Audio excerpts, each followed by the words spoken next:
জয় শ্রীকৃষ্ণ। রাধে রাধে। নমস্কার, সবাইকে সুস্বাগত জানাই আমাদের বৈদিক ধর্ম তথা সনাতন ধর্মীয় তথ্যমূলক চ্যানেলে। জামাই ষষ্ঠী ব্রত এবারে পড়েছে আষাঢ় মাসে। প্রতি বছর জ্যৈষ্ঠ মাসে জামাই ষষ্ঠী ব্রত পড়ে, কিন্তু এবার তা ভিন্ন রূপ।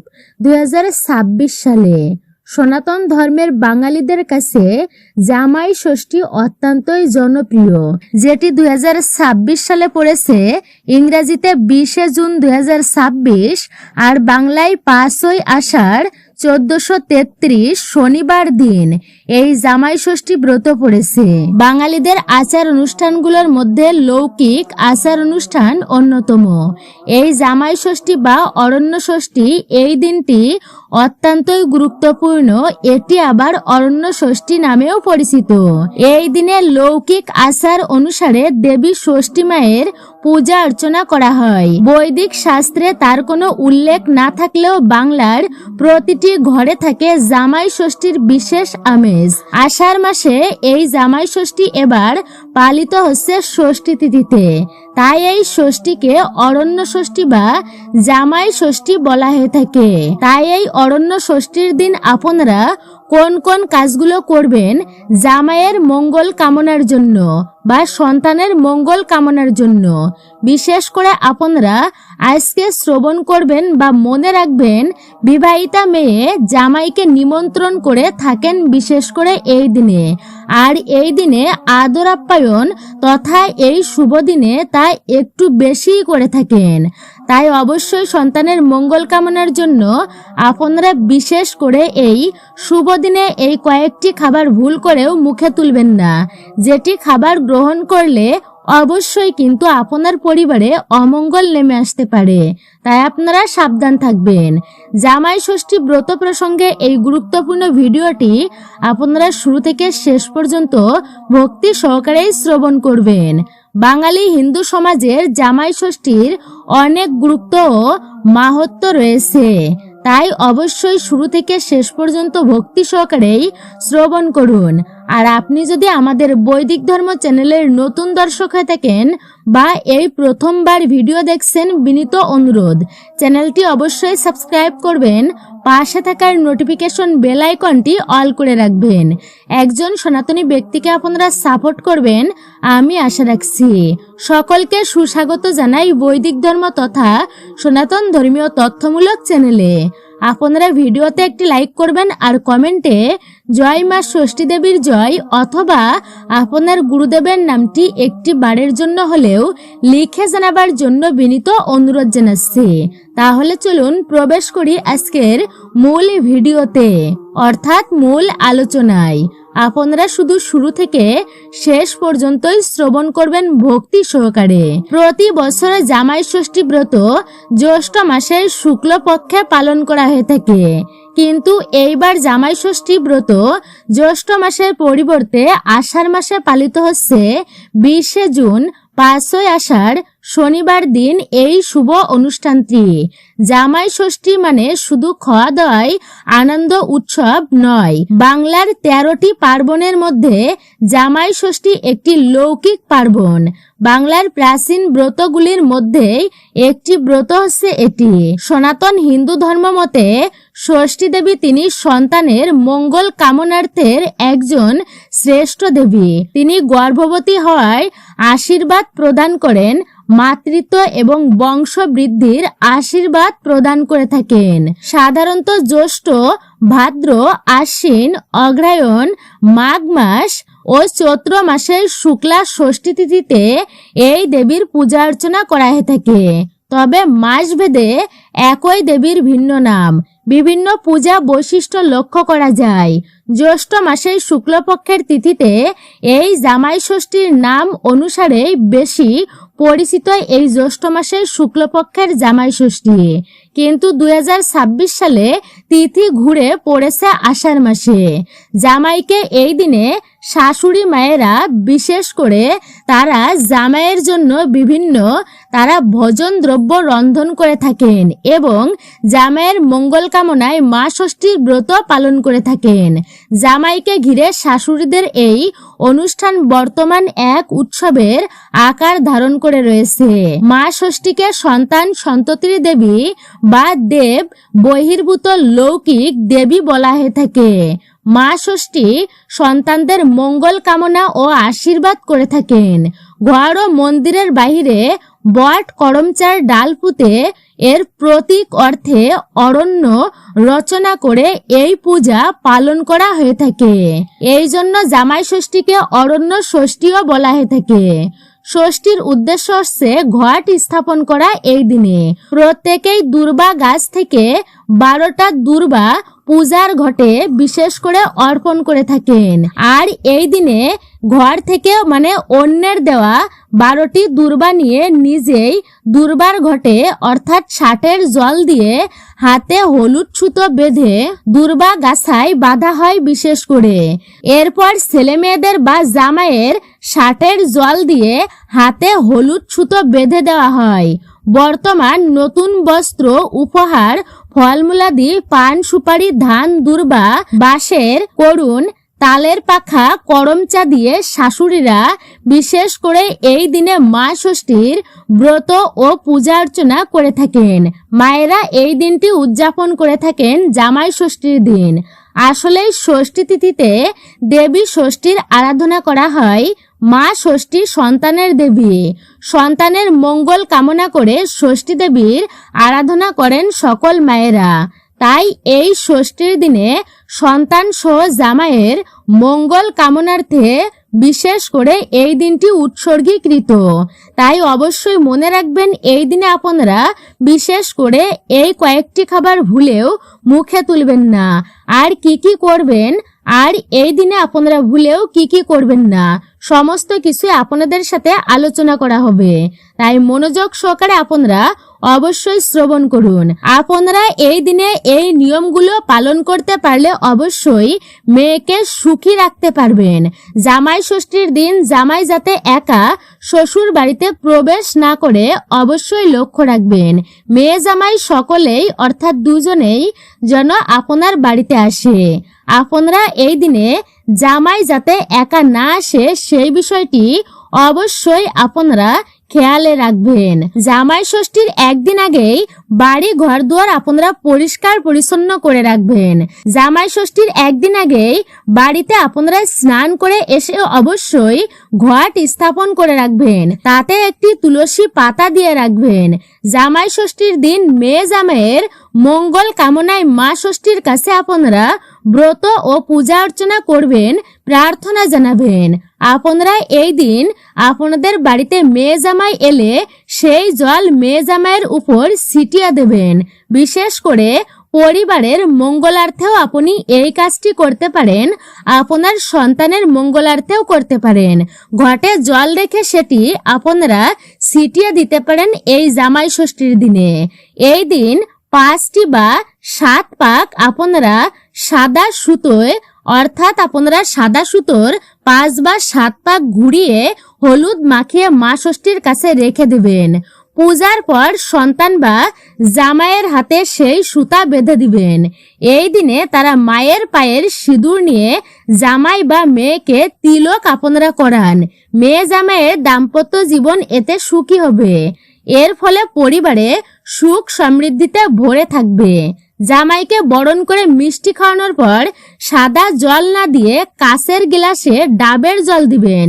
এর ফলে লক্ষ্মী দেবী সন্তুষ্ট হবে এবং জামাইয়ের জীবনে শুভ শক্তিতে ভরে উঠবে। বরণ করার পর আপনারা জামাইয়ের হাতে একটি নীল অপরাজিতা ফুল অবশ্যই দিবেন এবং এরপর আপনারা তাদের আশীর্বাদ করবেন যাতে তারা পরবর্তী জীবনে সুখ সমৃদ্ধি এবং একটি নতুন সংসার গড়ে তুলতে পারে। অবশ্যই মনে রাখবেন আপনারা এই তিথিতে জামাইকে নিয়ম রীতি মেনে আপ্যায়ন করা অবশ্যই উচিত। জামাইকে পাখা দিয়ে হাওয়া করা, শান্তির জল ছেটানো এই প্রথা প্রচলিত রয়েছে। পাশাপাশি ধান দুর্বা দিয়ে আশীর্বাদ করে জামাইয়ের কবজিতে হলুদ মাখানো সুতা বেঁধে দেন শাশুড়ি মায়েরা। এরপর আম, জাম, কাঁঠাল, লিচু ইত্যাদি মৌসুমী ফল এবং নানা ধরনের মিষ্টি দিয়ে সাজানোর ডালা জামাইয়ের হাতে তুলে দেওয়া হয়। এরই সঙ্গে দেওয়া হয় নতুন পোশাক অর্থাৎ বস্ত্র। উপহার দেওয়া হয় জামাইকে।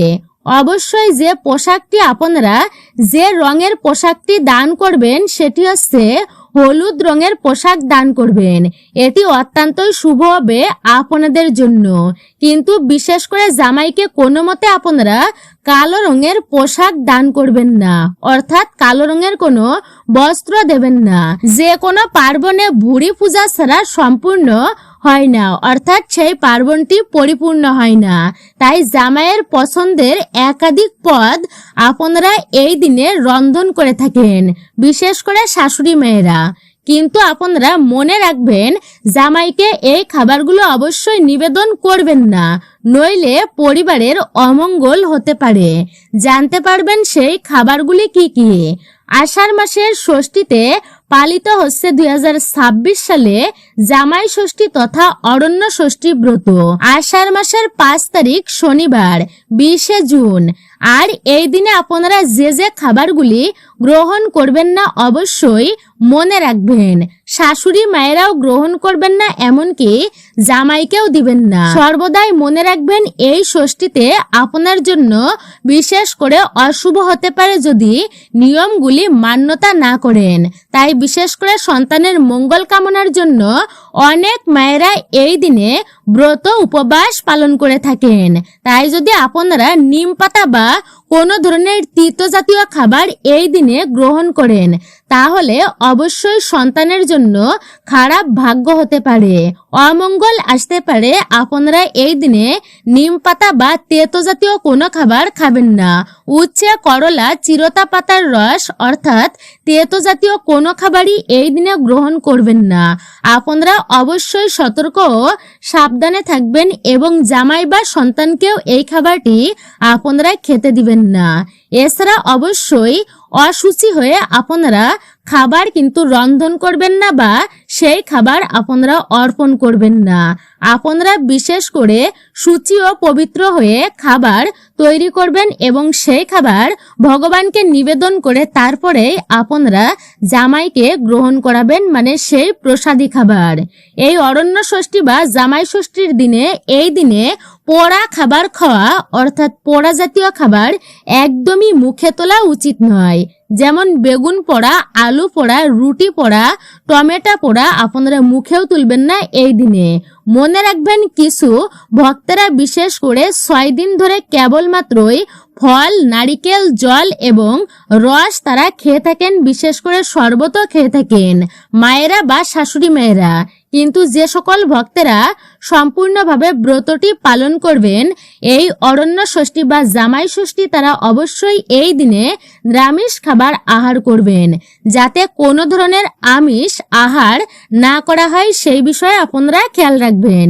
কেন জামাই ষষ্ঠীতে পোড়া খাবার খাওয়া উচিত নয়? এটি একটি বিশ্বাস বা প্রথা রয়েছে এই বিষয়ে। এটি একটি বিশেষ দিন। এই দিনে কিছু খাবার বা পরিহার করা একদমই উচিত, যা আপনাদের সাথে তুলে ধরলাম। যে জিনিসটি আপনারা এই দিনে গ্রহণ করবেন না বিশেষ করে অর্থ হচ্ছে পোড়া জাতীয় জিনিস। বিশেষ দিন যেখানে কিছু নির্দিষ্ট নিয়ম পালন করা হয়, এই নিয়মগুলির মধ্যে একটি হলো পোড়া খাবার পরিহার করা।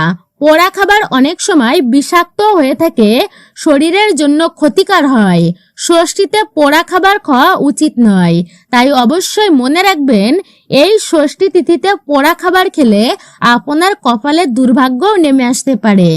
এই জামাই ষষ্ঠী বা অরণ্য ষষ্ঠীতে পোড়া খাবার একদমই মুখে তুলবেন না, যাতে আপনার অমঙ্গল না আসে। পরিবারের কেউ যেন পোড়া জাতীয় খাবার এই দিনে আপনারা মুখেও তুলবেন না, বিষয়টি আপনারা অবশ্যই মনে রাখবেন। মা ষষ্ঠী দেবীর পূজা অর্চনা করার সময় জামাইয়ের কপালে চন্দন ও দইয়ের ফোঁটা দিয়ে আশীর্বাদ করবেন আপনারা। সকল শাশুড়ি মায়েরা দীর্ঘায়ু কামনা করে জামাইয়ের কপালে আপনারা ফোঁটা দিবেন বা আপনার সন্তানের কপালেও দই বা চন্দনের ফোঁটা এই দিনে অবশ্যই দেবেন। জামাই ষষ্ঠী কেন পালিত হয়? জামাই ষষ্ঠী পালনের বিষয় হচ্ছে দুইটি কাহিনী উল্লেখিত। একটি পৌরাণিক কাহিনী অনুযায়ী একদা শ্রীবিষ্ণু শিব ও পার্বতীকে তার বাড়িতে খাবারের আমন্ত্রণ জানান। শিব পার্বতী বিষ্ণুর গৃহে উপস্থিত হলে দেবী লক্ষ্মী পার্বতীকে স্বাগত জানাননি। তাদের মধ্যে বিবাদের কারণে এমন করেছিলেন লক্ষ্মী দেবী। স্ত্রীর অপমান দেখে রেগে যান শিব। তিনি বিষ্ণুকে অভিশাপ দেন যে তাকে তার বাড়ি ছেড়ে পথে পথে ভিক্ষা করতে হবে। এরপর শ্রীবিষ্ণু নিজেকে জামাই স্বরূপ রূপান্তরিত করে জ্যৈষ্ঠ মাসের শুক্লপক্ষের ষষ্ঠী তিথিতে পার্বতীর আশীর্বাদ গ্রহণ করেন। এরপরেই শিবের অভিশাপ থেকে মুক্ত হন তিনি ষষ্ঠী তিথিতে। এরপর বিষ্ণু তার গৃহে ফিরে যান। আর এই দিনটি জামাই ষষ্ঠী তথা অরণ্য ষষ্ঠী নামেই পরিচিত। জামাই ষষ্ঠী ব্রতের পিছনে আরো একটি কাহিনী রয়েছে, অবশ্যই আপনারা শ্রবণ করুন। শ্রবণম মঙ্গলম, শ্রবণ বিশেষ মঙ্গল সাধিত হয়। এক ব্রাহ্মণের ঘরে তার 3 ছেলে ও তাদের 3 বউ থাকতেন। আর ছিল তাদের পোষা বিড়াল। 3 বউয়ের মধ্যে ছোট বউ মাঝে মাঝেই খাবার জিনিস চুরি করে খেতেন আর দোষ চাপাতেন তাদের পোষা বিড়ালের উপর। বিড়ালটা ছিল মা ষষ্ঠীর বাহন। সেই মা ষষ্ঠীর কাছে ছোট বউয়ের নামে নালিশ করত। এইভাবেই সেই বিড়ালটি প্রতিনিয়ত জ্যৈষ্ঠ মাসের শুক্লপক্ষের ষষ্ঠীতে ব্রাহ্মণী ব্রত পালনের জন্য পায়েস মিষ্টি রান্না করেছেন তিনি স্নানে যাবার আগে ছোট বউকে খাবারগুলি দেখতে বলে গেলেন। দেখো বৌমা, তুমি এই খাবারগুলো অবশ্যই লক্ষ্য রাখবে, বিড়াল যেন কোনো কিছুতেই মুখ না দেয়। তিনি স্নানে গেলেন এটি বলে। খাবারগুলো দেখে ছোট বউ আর লোভ সামলাতে পারলেন না। সব খাবার থেকে একটু একটু করে নিয়ে খেয়ে দেখলেন আর পরে বিড়ালের মুখে লাগিয়ে দিল সেই খাবার। এরপর স্নান করে এসে ব্রাহ্মণী খাবারের এই অবস্থা দেখে ছোট বৌমাকে জিজ্ঞাসা করলেন, এরকম কে করেছে? ছোট বৌমা বললেন, কি জানি মা, কে করেছে এমনটা? আমি একটুখানি চোখ লেগে এসেছিল আমার, একটুখানি আমি শুয়ে পড়েছিলাম, মনে হয় বিড়ালটাই খেয়েছে। এই বলে তিনি বিড়ালটাকে নিয়ে এসে মায়ের কাছে ধরে দিলেন এবং মাকে দেখালেন, এই দেখুন মা, মুখে খাবার লেগে আছে এখনো। এটা বলে বিড়ালটাকে 2-4 ঘা তিনি লাগিয়ে দিলেন, অর্থাৎ বিড়ালটাকে মারলেন। মনের দুঃখে কাঁদতে কাঁদতে বিড়ালটা বনে গিয়ে মা ষষ্ঠীর কাছে সমস্ত ঘটনা জানালো। ষষ্ঠী দেবী বললেন, আমি সব জানি, তুই কাঁদিস না, আমি ওকে শীঘ্রই এর প্রতিদান দেব। কয়েক মাস পর ছোট বউ সন্তান সম্ভাবনা হলেন। তার একটি ফুটফুটে ছেলে জন্মালো। বাড়ির সকলেই তো খুবই খুশি। ব্রাহ্মণী গরিবদের বস্ত্র বিতরণ করলেন। একদিন রাতে ছেলেকে নিয়ে ছোট বউ শুতে গিয়েছে। পরদিন ঘুম ভেঙে দেখলেন ছেলে আর তার কাছে নেই। অনেকেই খুঁজাখুঁজি করে কোথাও ছেলেকে পেল না, কত খুঁজাখুঁজি করে। এইভাবে ছোট বউ 7টি সন্তান জন্ম দিলেন, কিন্তু কোনো সন্তানকেই নিজের কাছে ধরে রাখতে পারলেন না। সব সন্তান যেন কোথায় নিখোঁজ হয়ে গেল রাতের বেলাতে, আর খুঁজেই পাওয়া গেল না। পাড়ার লোকেরা সকলেই বলা শুরু করলো, এ নিশ্চয় রাক্ষসী সমস্ত ছেলে মেয়েকে খেয়ে ফেলেছে এই ছোট বউ, একে ঘর ছাড়া করা অবশ্যই উচিত। এই কথা শুনে ছোট বউ কান্না করতে করতে বনে চলে গেলেন। বনে এসে মা ষষ্ঠীর নাম করে কান্না করতে থাকলেন। তার কান্না শুনে মা ষষ্ঠীর দয়া হলো। তিনি একজন বুড়ির ছদ্মবেশে এসে ছোট বউকে জিজ্ঞাসা করলো, কাঁদছিস কেন, কি হয়েছে তোর? ছোট বউ তার দুঃখের সমস্ত কথা জানালেন। তখন বুড়িমা বললেন, নিজের দুঃখের কথা তো বলিনি, কিন্তু ছেলেপুলে হবার আগে যে তুই খাবার চুরি করে খেয়েছিস আর তা বিড়ালের দোষ দিয়েছিস, সেটা তো বললি না। নিজের অন্যান্য দুঃখের কথা বললি, এই কথাটা তো তুই বললি না, গোপনেই রাখলি। ছোট বউ তখন বুড়ির পায়ের উপর লুটিয়ে পড়লেন, বললেন, তুমি নিশ্চয়ই কোনো সাধারণ ব্যক্তি নয়, তুমি আমাকে দয়া করতে পারো, তুমি এত কথা জানলে কি করে? মা ষষ্ঠী নিজের পরিচয় দিলেন। তখন ছোট বউ আরো জোরে তার পা চেপে ধরে বললেন, আমি অনেক ভুল করেছি মা, আমায় ক্ষমা করুন। আপনি যা বলবেন আমি তাই করব। তখন মা ষষ্ঠী তাকে বললেন, পথের ধারে একটা মরা বিড়াল পচে পড়ে আছে, তুই এক হাঁড়ি দই নিয়ে ওর গায়ে ঢেলে সেটে আবার সেই দই হাঁড়িতে তুলতে পারলেই তোর ছেলেমেয়েরা ফিরে আসবে। ছোট বউ তাই করলো। তখন মা ষষ্ঠী তার ছেলে মেয়েদের ফিরিয়ে দিলেন এবং বললেন, এই দইয়ের ফোঁটা কপালে ছেলেদের লাগিয়ে দিতে, আর কখনো পূজার জিনিস যেন চুরি করে না খাওয়া হয়, আর বিড়ালের দোষ যেন না দেওয়া হয়, আর ছেলে মেয়েকে কখনো দূর হয়ে যা, মরে যা, এই সমস্ত বলবি না। এই বলে মা ষষ্ঠী অদৃশ্য হয়ে গেলেন। ছোট বউ ছেলে মেয়েদের নিয়ে ফিরে এলেন বাড়িতে। নাতি নাতনিদের পেয়ে খুবই খুশি হলেন ব্রাহ্মণী। সকলে মা ষষ্ঠীর পূজা অর্চনা করলো। এরপর ছেলেমেয়েরা হলো তাদের বিয়ে দিল জ্যৈষ্ঠ মাসের শুক্লপক্ষের ষষ্ঠীতে। জামাইকে তারা বাড়িতে ডেকে আনলেন, ষষ্ঠী ব্রত পালন করলেন। এইভাবে জামাই ষষ্ঠীর ব্রত কথা ধীরে ধীরে চারিদিকে ছড়িয়ে পড়ল। তা অবশ্যই আপনারা শ্রবণ করলেন। আষাঢ় মাসে 5 তারিখে জামাই ষষ্ঠী ব্রত পালিত হচ্ছে, সেই বিষয়ে মাহাত্ম্য কথাটি জানতে পারলেন। কি কি খাবার ভুলেও গ্রহণ করবেন না, এই বিশেষ দিনে কি কি কাজ আপনারা করবেন না। আপনারা আষাঢ় মাসের 5 তারিখ 20 জুন জামাই ষষ্ঠী ব্রতটি ভক্তি ভরে পালন করবেন। আপনারা এই 2026 সালে এই দিনে অবশ্যই শনিবার দিন জামাই ষষ্ঠী তথা অরণ্য ষষ্ঠীর ব্রত ভক্তিতে আপনারা পালন করে মা ষষ্ঠীর পূজা অর্চনা করবেন এবং জামাইয়ের হাতে আপনারা সাদা সুতায় হলুদ মাখিয়ে 5 বা 7 পাক আপনারা ঘুরিয়ে সেই সুতাটি বেঁধে দিবেন। তাতে 12টি দুর্বাঘাস অবশ্যই রাখবেন। তারপরে অবশ্যই মা ষষ্ঠীর উদ্দেশ্যে একটি ঘিয়ের প্রদীপ নিবেদন করবেন। এই দিনটি অবশ্যই আপনারা ভক্তিতেই কিন্তু অতিবাহিত করবেন, ভালোবাসা শ্রদ্ধা দিয়ে অতিবাহিত করবেন, মা ষষ্ঠীকে স্মরণ করবেন। এই জামাই ষষ্ঠীর দিন শুধুমাত্র যে জামাই ষষ্ঠী তা কিন্তু নয়, আপনার গৃহের সন্তানের মঙ্গলার্থেও মায়েরা এই ব্রতটি অবশ্যই পালন করবেন।